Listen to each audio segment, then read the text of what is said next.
Shalom, and welcome to the Remnant Radio Show, where we're living and learning a restoration lifestyle. This is Nitza Moshe from Remnant Remedy. We ask that you help support us, our radio shows, our writings, our research, by making a donation and or making a purchase at one of our stores at remnantremedy.com. And we do specialize in essential oils. We do biblical and healthy lifestyle coaching, and you can see more of that at pureshemen.com and or remnantremedy.com. We have videos, we have articles, and we have all kinds of things. And we're trying to mainstream that. And as we work, it's just me and my son basically doing most of it. And so slowly but surely, we're going to get it all together and make it easier for everyone. We ask that you like our video and or subscribe to it. And don't forget to subscribe to our newsletter at remnantremedy.com. And do that.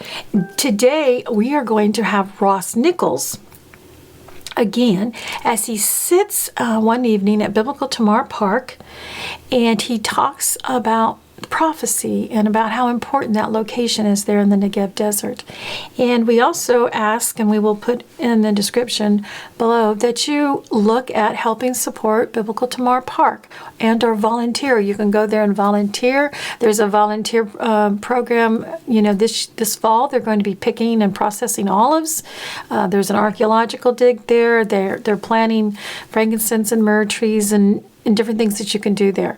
And it's a great place to stay. You can volunteer a few hours a day and or then go out and travel and visit Israel by helping donate your time, your energy, and, have an inexpensive way to stay there and to have food and shelter at night, but visit the land and support what's going on out there in the desert, which is going to be part of the fulfillment of prophecy, as you will hear Ross Nichols explain. And thank you. May your garments always be white, and may your head lack no shemen. Shalom. All right, so first of all, I want to welcome you to Biblical Tamar Park, and I want to let you know that you are probably in the single most significant area in terms of biblical prophecy, even if you don't know it. So how many of you know you're in the desert, right? Everybody gets that. But there are a lot of words that are used in the Hebrew Bible, in the Tanakh, as we call it, that represent the desert. So you have generally the desert or the dry land, but specifically you're in an area known as the Aravah. Does everyone know this? You know this term? Okay, so the reason this is significant, in the English you oftentimes don't get this because you'll read a translation. The term Aravah or Aravot in the plural is generally translated as the plains. So if I were to orient you, I would say you're in the Aravah. If you say Aravah to anyone in Israel, they know where you're talking about. So it's not just the desert, because if you go all the way out to Beersheba, you're in the desert, but you're not in the Aravah. The Aravah is that rift valley that runs all the way into Africa. Now, the other thing that's significant is that all the people anciently, all the way up through modern times, who are looking at prophetically inspired scriptures are thinking about the Aravah. The Dead Sea Scroll people, they go to Qumran. Why do they go to Qumran? What is it? It's because it talks about the Aravah. You know, in the New Testament, the Gospels begin with John the Baptist. He's in this region. Now, the significance of this becomes more apparent when you think about where you are geographically. You're in the Aravah, but right up this road, if I were to take you in your van and go less than 5 miles, you'll go to a place called the Ascent of the Scorpions. It's called, in Hebrew, Ma'ale Akrabim. Now, did you know that this place is specifically mentioned in Scripture as the southern boundary of the land of Israel? I'm building up to something, but I have to let you know where you're at. That's right. So you can go south of here in the modern state of Israel all the way to Eilat. But biblically, the land of Israel stops here. You are sitting on the southern boundary of Israel. It's a place, Ma'ale Akrabim is defined in 3 places in the Bible, in Numbers chapter 34, in Joshua chapter 15, and in Judges chapter 1, all of which indicate that Ma'ale Akrabim is the southern boundary. Now, you're on an interesting tour dealing with the ancient spice route and so forth. You have to cross, they didn't have Highway 90 back in biblical times, although it would have been nice, because you could go all the way from Etzion Gever, which is Eilat, all the way up to Jerusalem and so forth. But they didn't have that. If you wanted to get from Egypt all the way to the northern part of Israel, you had to cross through this place. You had to cross Ma'ale Akrabim. By the way, it's closed right now, so if you planned on going there, which I would not recommend, the road was scary as all get out already, and I'm glad it's closed. To me, it's an answered prayer. It's scary. But you can't get there now. Now, you can go to it. If we have time, we'll be happy to drive to the sign. You can hike in. You could hike. But I just want you to know that this is interesting, that it's a place. Now, here's the other thing.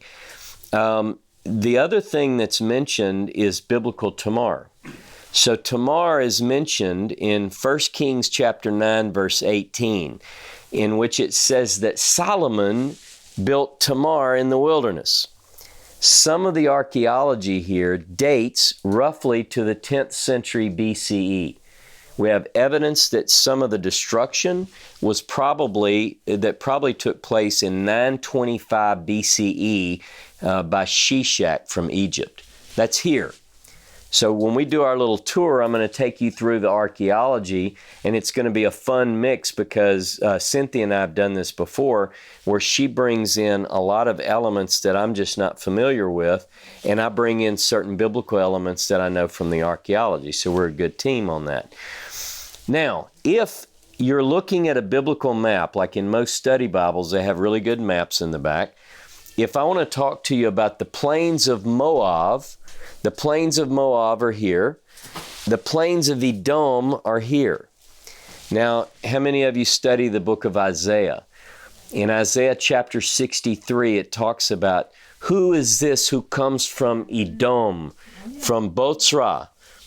I can show you the lights of Basra from here. What's that? I want to see them. I'll take you. I'll show you. Yeah, it's amazing. From right here. Now, there's one other thing, and I'll lead up to this story, because this is what I knew before this certain mysterious visitor came to see me in the middle of the desert when I was alone. Well, actually, I had one friend with me, but... So, Tamar, they didn't know it was Tamar. When archaeology started here, there were two archaeological dig seasons here. The first one started in 1987 and ran to 96. The second one started in 2005. It ran till 2009. And as they uncovered, they put all the details together. They put all the evidence together, and they said, this is Biblical Tamar.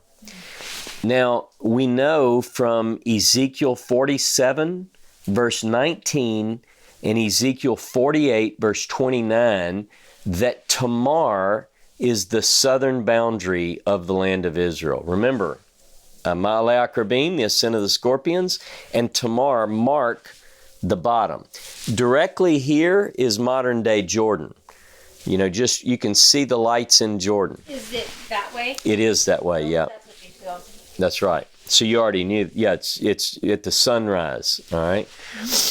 So the amazing thing about this, they begin to put this together, and they put other pieces together. The church father Eusebius writes of Tamar. Some of you may have heard of the Madaba map that's now in Jordan.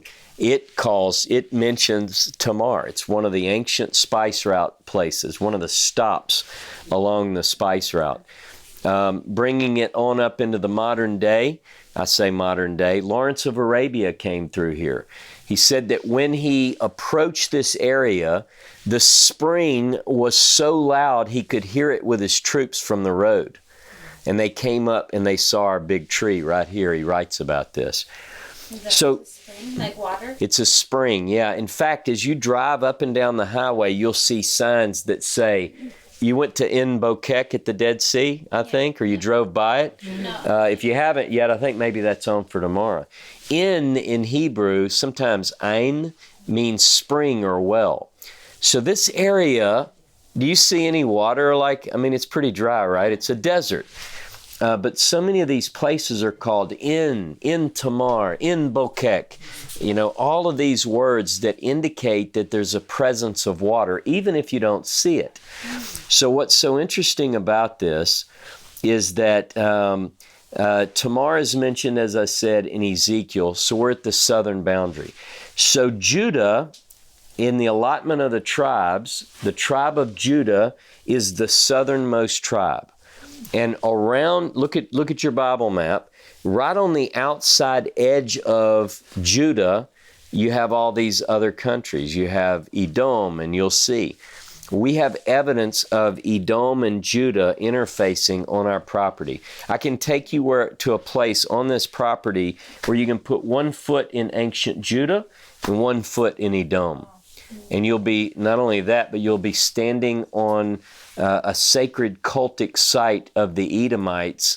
Many of the artifacts that were discovered here, even a minimalist scholar, let me define that. In scholarship, you have minimalist and maximalist. Minimalist tend to degrade the text. So like, that never happened, we don't know if this happened.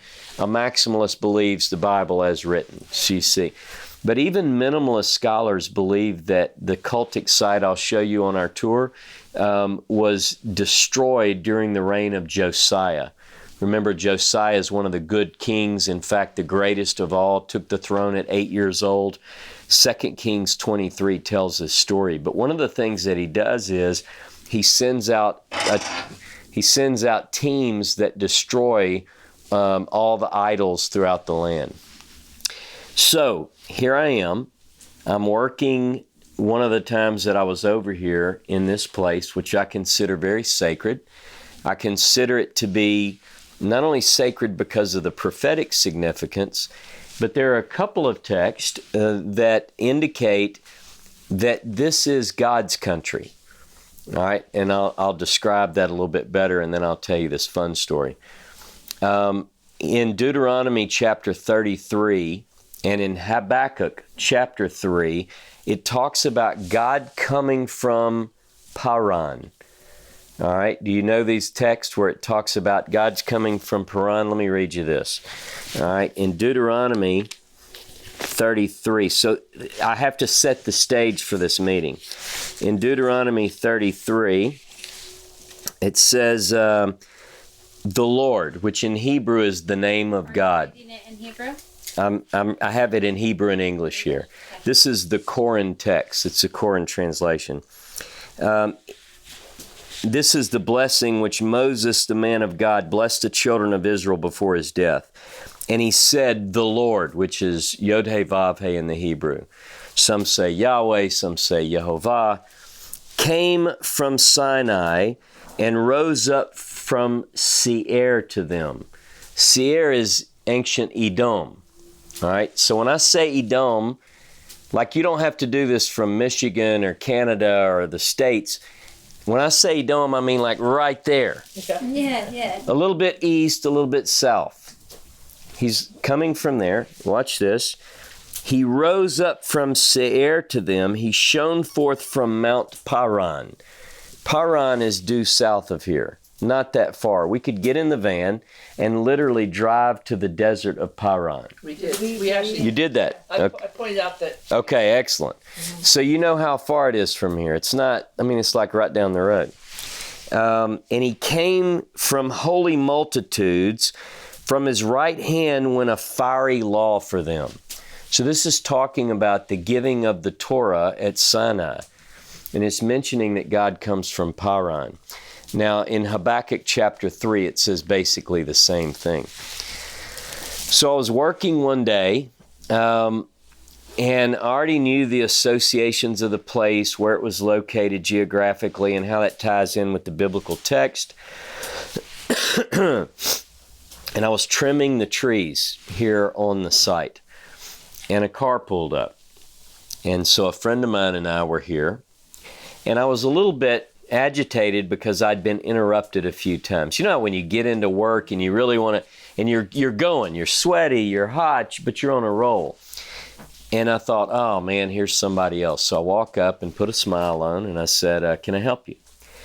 And the man said, he had a woman in the car with him, and he said, you know the song.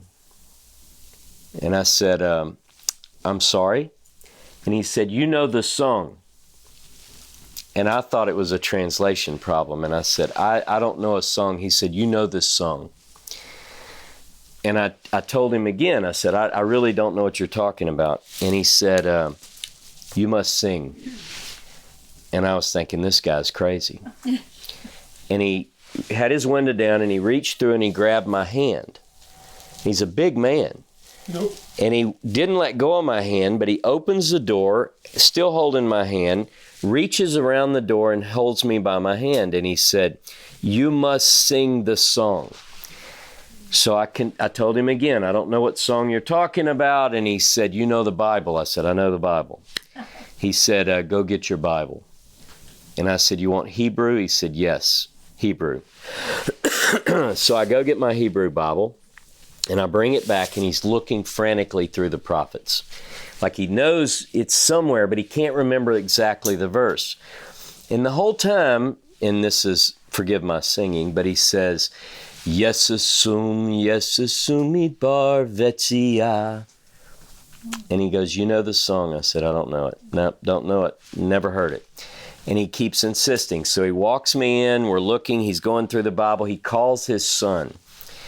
And his English is fairly good. It's better than my Hebrew. So he begins to tell me that he and his son came here to this place 25 years ago.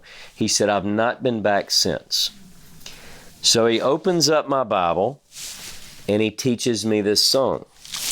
Now I'm going to tell it to you in Hebrew, and then I'm going to show you what he told me it meant in terms of why I have to learn the song. So he finds it in Isaiah the prophet, and this is his handwriting, by the way. I had him write down the words to the song, and I've kept it. So December the 13th, 2016, a man by the name of Judah, stops. Some of you are familiar with the House of Israel and the House of Judah. Interesting side note. So he says, Yesasum midbar vetzia, vetagel Aravah, vetifrak kahavatzelet. And then he picks up the next part. Ki nivkeu bamidbar maim unhalim ba'aravah. And I knew the words, but I wanted to look at it in context. It comes from Isaiah chapter 35. In Isaiah 35, translations vary, but beginning in verse 1, it says, the wilderness and the arid land shall be glad, and the desert shall rejoice and blossom like the rose. It will blossom abundantly and rejoice even with joy and singing. And it goes on, the glory of the Lebanon shall be given to it. The excellency of Carmel and Sharon, they shall see the glory of Hashem, or the Lord, and the excellency of our God. So this is saying that you look around, this place is dry and arid. Nothing is here. It's barren. But it's saying that in the prophecy, that the excellency of Carmel and Sharon will take place here. This place will blossom. It's going to come to life. The dead will come to life right here. So I'm thinking about this. And then the latter part where it says, Ki nivkeu, for in the wilderness waters will break out, and streams in the desert, the parched ground shall become a pool, and the thirsty land springs of water. So when I think about this text here, I'm a little bit unnerved by this strange meeting. So we practice, we sing the song. So here's the song. And you have to learn this song, by the way, before you leave, because now I'm charging you. You have to sing this song too. If it begins, it's like verse 1 of Isaiah 35, and then what we would call 6b.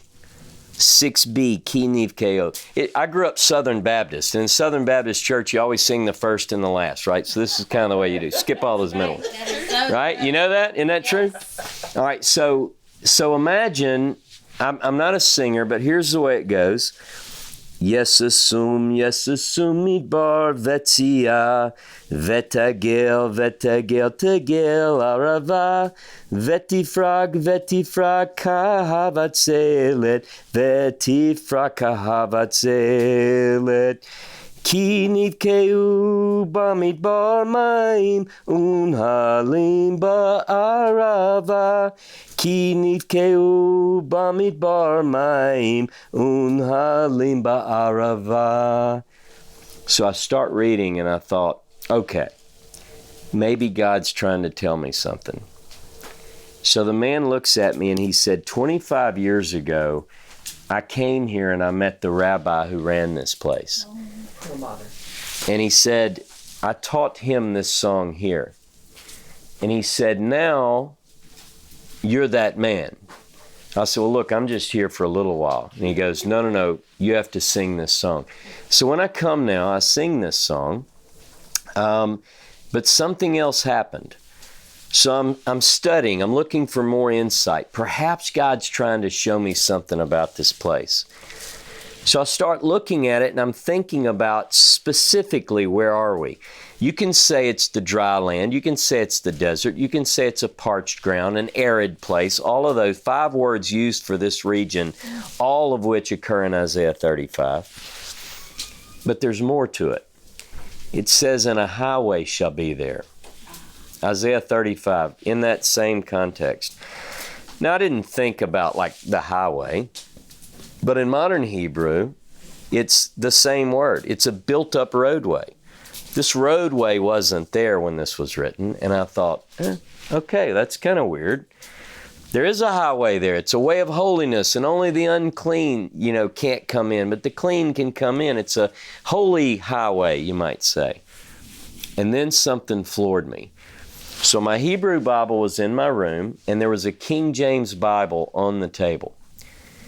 Now, does anybody have a King James Bible with them?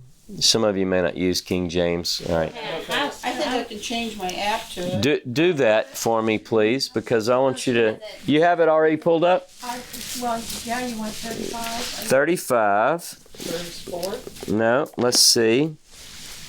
Isaiah 35, verse 7 in King James. Says, And the parched ground shall become a pool, and the thirsty land springs of water. In the habitation of dragons, which each lay, shall be grass with reeds and rushes. Okay. Now imagine my surprise. I didn't have the Hebrew in front of me, and I'm sitting here, and I'm looking around, and I'm thinking a highway's there, and I said, oh my God, a habitation of dragons. oh. There's a crocodile park right here. Okay. No, dragons can be construed as a... Yeah, so in Hebrew, the word typically translated as crocodile is tanin, T-A-N-I-N in English. I'm transliterating. And in this particular passage, it's tanim. Now, generally, tanim is translated as jackals, habitation of jackals. So I got interested into why would this be translated, because not all translations are accurate. I mean, that's the bottom line. We know that there are mistakes. But I just want you to get the feeling that I felt when I read, oh man, we're in the Aravah, we're in this particular area, springs. This is an ancient site of a well. I mean, like I said, we know that the ancients came through this watering area. In fact, it's also known as Ir Ovot. Now, the meaning of ovot is a water skin. Now, what do you use water skins for anciently? You would bring your water skins to fill up your water and bring it somewhere. Make sure they were filled. And this place was known as that. Now, who knows where the word ovot is used in the Torah? Does anybody remember? in the book of Numbers, in chapter 21, there's this interesting story. Now, the children of Israel, remember, Moses doesn't come into the land of Israel, right? He doesn't get to see it. If you've been to Israel one time, you've been one more time than Moses, right? But he couldn't cross over. But I follow the view. I've spent 54 consecutive days here last year charting. They have different views on the Exodus. You know, was it the southern route? Was it the northern route? I hold to the northern view, and I do it for a lot of reasons. Tomorrow you're going to Arad. There's a passage in the Torah where the king of Arad, and by the way, we know this is Arad, the ancient tell. This isn't like one of those where we go, well, this might be Arad, maybe it's somewhere else. But we know it's Arad because they found enough evidence, even in writing, to identify the site. It's not like you're just making pieces fit, you know. But the king of Arad gets nervous that the children of Israel are coming close to his border. If they're down south, like in the Sinai Peninsula, it's not going to make him nervous. He's going to be like, I didn't even know they were there. How's he going to find Twitter? No, he doesn't know they're there. It doesn't matter. But if they're in the northern route. So anyway, so I'm thinking about the northern route. I'm looking at all these texts. And I think that the most amazing things come together whenever you start piecing this all together. This place is significant. And I think, was there anything else we were going to cover on that? I mean, I could go for hours like this, but I want to... You have any questions so far? Yeah. Questions. Any ideas that pop in your head? How does this valley, the crocodile thing, I mean, are there really crocodiles over there? There really are. They have a farm over there, and it's 2,000 crocodiles. So I asked... Really? What? 2,000. That's a lot of crocodiles. And look, the fences... To fit the scripture. Robert, the fences are pretty good. I mean, they're not, yeah, they're pretty good. Okay. Yeah. No, they're amazing. So why did they develop them there? The thermal waters are so suitable for this. In this region, there used to be a lot of crocodiles. We know this. You know, you've heard of the Nile crocodile. Well, throughout this entire desert region, there were a lot of crocodiles. And Have water too. yeah, so this, They had to have exactly. So this guy who opens up the crocodile farm, his name is Ophir. I went to ask him, and I thought maybe he would say, oh, the Lord told me to build a crocodile farm here. I asked him, I said, why do you have a crocodile farm? And he took a drag on his cigarette, and he said, well, land was cheap. Seriously. But it's interesting, though. It's at least interesting that in the middle of this place, in the middle of the desert, is this particular crocodile farm. So he's a conservationist. They were almost extinct, and he began to raise them here. And now he does. He brings them, helps zoos to repopulate, and he sells them all over the world. So people ask him, oh man, that's so sad. Does he kill them and sell them for purses? He doesn't, but others might, you know. But what it did, it kept people from poaching. You know, rather than get them in the wild, he would sell them and so forth. But, so Isaiah 35, it's very interesting. Isaiah puts us in the wilderness when we're talking about the redemption. Whether a person, you know, I do Christian groups, Jewish groups, so I don't know what your religious orientation is. To me, it doesn't matter. But most people who are biblically oriented, Christians, Jews, whatever, are associated, attached to the Hebrew Bible. You know, they would hold that these prophecies are true. Now, what do they mean? Okay, people can debate. But what you can't debate is that we are in a very significant point. If I were to say the redemption begins somewhere, I would say it begins here. Like if you were to envision the way the prophets saw God coming, right? It would be from this region.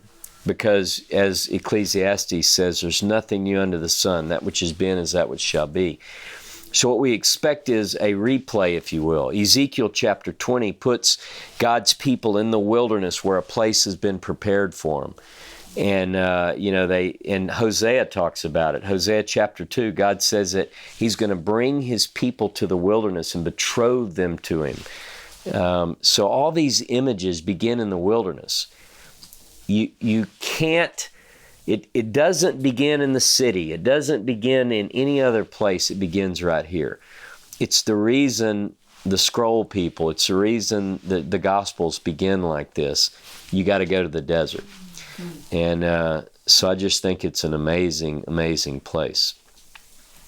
So when you're here in the evenings, one other thing, the first Bible verse that I ever learned, as a good Baptist boy, I grew up learning Bible verses, but as a grown man, like many, I kind of went a different path for a little while, and I went back to church when I was probably 21, and the first Bible verse I learned was Psalm 68:4, and it says in English, King James, "Sing unto God, sing praises to his name, extol him who rides on the heavens by his name Jah, and rejoice before him." And I remember when I learned that verse, I thought, man, it was when I was first learning that God actually had a name, but I later found out when I learned biblical Hebrew that it doesn't say, "Sing unto God, sing praises to his name, extol him who rides on the heavens by his name Jah." It says, "Sing unto God, sing praises to his name, extol him who rides in the Aravah." What? Yeah, look it up. It's Aravot, actually. It's plural. Okay. We imagine that God is in this desert. In Hebrew, the word for spirit is ruach. That's right. And every evening, almost without exception, the winds blow through here, and it's just an amazing, amazing place. I think that to me, I come here and I get spiritually rejuvenated every time I'm here. Sometimes you may not recognize it, in the midst of it. You're dealing with other things, maybe, I don't know, maybe your hot water doesn't work in your caravan or something else that might distract you. But when you think about this place, remember, you can take a Bible map and look at yourself and find yourself in this very place. Now, I didn't get distracted. I left this on purpose. The book of Numbers, chapter 21. The children of Israel have rebelled against Moses and against God, and they're south of here. And because of their rebellion, they were bitten by serpents. And the people call to Moses and they say, "Moses, pray to Jehovah, pray to the Lord, and get the serpent off of us." And so Moses does. And God tells him to make a seraph in Hebrew and put it upon a pole and lift it up. And anyone who's bitten will look to this and they'll be saved. They'll live. So Moses makes a nakash. I won't go into all the details here, but he makes a serpent, he puts it on a pole, and he lifts it up, and anyone who's bitten looks upon this and they live. The next place they go is Ovot. The very next stop is Ovot. And this place, in this region, is associated with the place called Ovot. So the children of Israel were in this area. You can look at any Bible map and they'll trace, the northern trek. If you trace the northern trek, it puts the children of Israel here. Now, according to the Torah, 603,550 males are counted. If you add women and children, you're looking at probably, estimates 2.5 million people. And they could fit in this area. Now, if you look to my east, it's mountains. If you look to my west, it's mountains. There's only one logical way to go. Now, according to the Torah, they cross over. They can't go to Edom. See, Edom, it says you can't cross. So they have to go south, which it says they do. And then they go north once they get further south, and then they cross on the outside, and then they cross over close to Jericho to a place called Shittim. But this is the region. I consider this the region. It's very holy to me. And hopefully people recognize that and feel that almost in the air. So that's one of my crazy stories from here. Yes? You said something, Tanim, Tanim, yep. but you were going to say you did a word study to find out what it was Tanim, doing. I don't know why the translators translated in that one particular spot dragons, unless someone sometime way back decided they wanted to kind of give me chills. It's in Genesis too. Tanin, yes, yeah. And translated as well, usually. Yeah. It's kind of a, people aren't really sure, and sometimes in Hebrew, certain letters, are. It could have been like not an alligator and not a whale. It could have been my 8-year-old would tell me like a water dinosaur. Yeah. It's hard to. They were dinosaurs. Yeah, crocodile. Who They knows? They weren't crocodiles, though. They probably would have had something similar to a crocodile. Yeah. It would have been like a water dragon. Right. Yeah. So it's interesting. If nothing else, it's interesting. And sometimes when I read Tanin, remember Tanin, technically Tanin with an N is what we would generally translate as some kind of reptile, like crocodile or something. Has there ever been any bones found here? That I can't speak to. I don't know if they have or haven't. But again, anciently, if you think about some of the things that are discovered archaeologically, the sands here cover up so much of history. In a very short period of time. I read a report one time about a military vehicle that was found in the Sinai Desert by accident, like a Jeep, that was covered by like 40 foot of sand. I mean, you can imagine how deep. In some other cases, like here in our tell, some of you are unsure about what's ancient, what's modern. I'll show you as we walk around. Some of this has been restored, but when Perlmutter came here, you could see the top was sticking out of this dig, and they just cleaned out or dug it out. But Now, is he actually right here?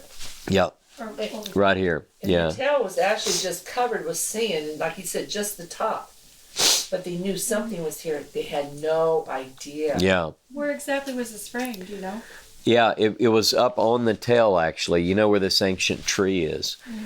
So, yeah, it's a jujube. And people talk about, even in early sources where people would come here for healing and, Healing waters. the healing waters from this spring. Because I was walking in the back with Jed earlier, you can definitely see that their water flowed there at one point. Yeah. Well, and that was emphasized more after the flood last year. It just kind of like showed a little bit more. The flood last year uncovered an ancient road, a portion of an ancient road that we didn't even know was there. We can see that the water flows that direction. So.